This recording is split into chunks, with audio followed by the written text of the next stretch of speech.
Olá, meus amigos e minhas amigas, tudo bem? A nossa mensagem de hoje está em Mateus capítulo 16, versículo 16, que diz assim: Respondendo Simão Pedro, disse: Tu és o Cristo, o Filho do Deus vivo. Então Jesus, verso 17, lhe afirmou: Bem-aventurado és, Simão Barjonas, porque não foi carne e sangue que te revelaram, mas o meu Pai que está nos céus. Esse texto mostra algo interessantíssimo sobre Pedro. Mas quem era Pedro?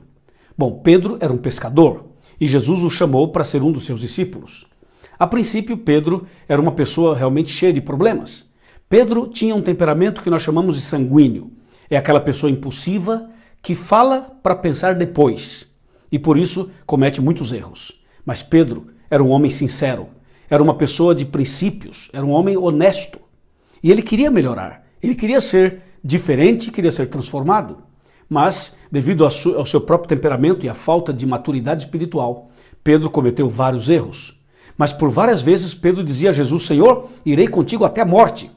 Senhor, jamais te abandonarei. Pedro era uma pessoa sincera e decidida. Quando Jesus apareceu andando sobre as águas, Pedro falou assim: Se és tu, Senhor, me convida para ir andar contigo. E Jesus falou: Então vem, Pedro. Pedro desceu do barco e andou sobre as águas. Foi o único que confiou na palavra de Jesus e andou sobre as águas. Mas, de repente, começou a afundar. Esse era Pedro. De repente andava sobre as águas, de repente estava afundando. Por um momento dizia: Vou contigo até a morte, Jesus. E em outro momento estava negando Jesus diante de uma empregada, diante de um momento de tensão. Pedro era assim, mas Pedro buscava melhorar. Ele queria ser como Jesus, ele queria ser diferente. E Jesus sabia que o diabo estava cirandando Pedro e queria destruí-lo.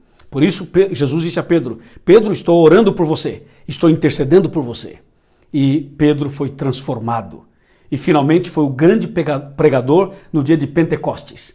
Atos capítulo 2 diz que num sermão de Pedro, aproximadamente 3.000 pessoas se converteram e foram batizadas. Bem, se Jesus mudou a vida de Pedro, com certeza pode mudar a sua vida também.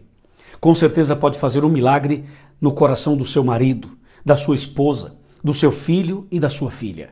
Por isso, não tenha medo, não desista, não desanime, continue orando, continue buscando a Deus, porque hoje pode ser que alguém da sua casa ou você mesmo esteja afundando. Mas lembre-se que na hora em que veio o desespero, você deve orar e clamar, como Pedro, e Jesus vai estender a mão e vai resgatar você, o seu marido, a sua esposa, os seus filhos e a sua casa. Que Deus te abençoe e que o resgate do Senhor chegue hoje mesmo. Amém.